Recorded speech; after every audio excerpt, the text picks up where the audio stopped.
ભુજમાં જીઆઈડીસી હંગામી આવાસ પાસે રેલવે ક્રોસિંગ ઉપર અંડરબ્રિજ બનાવવાની કામગીરી ચાલુ છે, ત્યારે આ વિસ્તારમાં આવેલા ઔદ્યોગિક એકમોએ આ બ્રિજથી તેમની અવરજવરનો રસ્તો બંધ થઈ જશે તેમ જણાવીને તેના ઉકેલ માટે આજે જિલ્લા કલેક્ટરને આવેદનપત્ર પાઠવ્યું હતું। આ વિસ્તારમાં Parshvanath industries, prime industries, Shri Ramdas commercial નગર તેમજ અન્ય સર્વે નંબરોમાં ઔદ્યોગિક એકમો આવેલા છે। તેમણે જિલ્લા કલેક્ટરને રજૂઆત કરતા જણાવ્યું હતું કે અહીં અંડરબ્રિજનું કામ સૂચિત રોડ બની જાય પછી શરૂ થાય તે માટે જરૂરી કાર્યવાહી કરવી જરૂરી છે। આ ઉપરાંત અંડરબ્રિજની હાઇટ પણ 18 ફૂટ રાખવી જોઈએ જેથી હેવી વાહનો નીકળી શકે। ખાસ કરીને ચોમાસામાં આ અંડરબ્રિજમાં પાણી ન ભરાય તેની તકેદારી રાખવા માટે પણ સૂચના આપવામાં જણાવવામાં આવ્યું હતું। આ વિસ્તારના આગેવાનોએ ચંચળ ન્યૂઝ સાથે વાત કરી હતી। જીઆઈડીસી રેલવે ફાટક ઉપર અંડરપાસ જે બ્રિજ બને છે,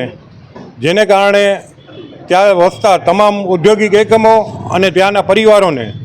અવર જવરના રસ્તા બંધ થાય છે અને ઘણી પારાવાર તકલીફ પડે છે, જેનું અમે આવેદનપત્ર આપવા કલેક્ટર સાહેબને ત્યાં આવ્યા છીએ અને રેલવે અધિકારીને પણ અમે આ એક સુપ્રત કરશું કે જ્યાં સુધી અમારો તાત્કાલિક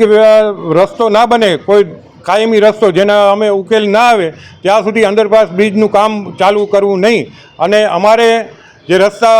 અમે સૂચવ્યા છે એ રસ્તા અમને બનાવીને આપે પછી જ રેલવેનું કામ કરવું, કારણ કે હજારો પરિવારો, સ્કૂલ તેમજ ઔદ્યોગિક એકમો જ્યાં અત્યારે ભુજના તમામ ઔદ્યોગિક એકમો એ તરફ વળ્યા છે, તો એ લોકોની તકલીફને ધ્યાન આપી અને કલેક્ટર સાહેબને અમારી નમ્ર અરજ છે કે અમારી અરજી ઉપર યોગ્ય નિકાલ કરે અને કાયમી રસ્તાઓ બનાવવા તરફ ધ્યાન દોરી અને એ રસ્તાઓને બનાવે।